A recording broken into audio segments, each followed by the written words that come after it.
নরেন্দ্র মোদী অমিত শাহ তীব্র মথানো সিনিয়াখো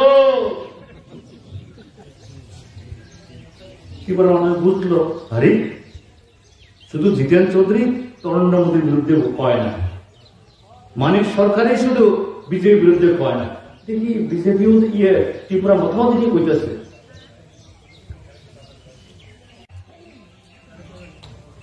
কিরিট বিক্রম মানিক্য বাহাদুর আর বিভু কুমারী দেবী।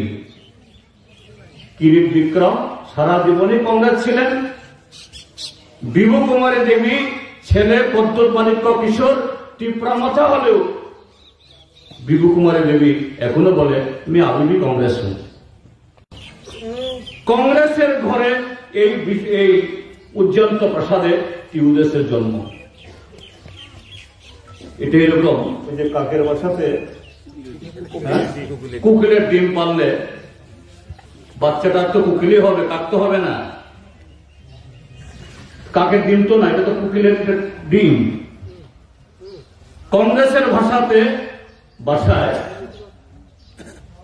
টিউদেসের বাচ্চা। উদ্দেশ্যটা কি?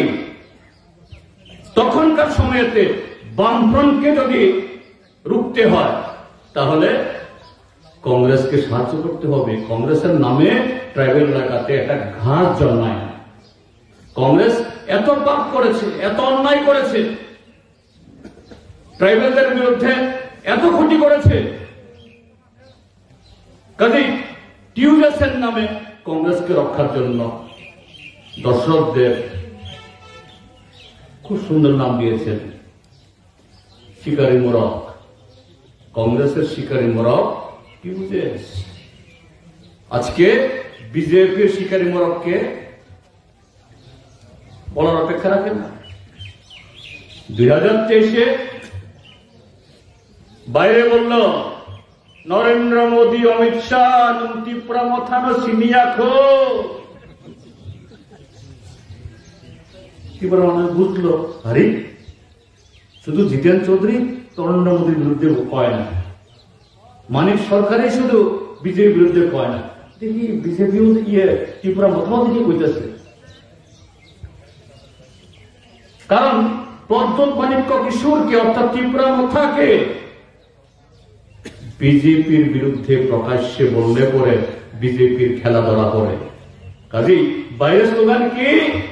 নরেন্দ্র মোদী ত্রিপুরা মথানো সিনিয়াখো,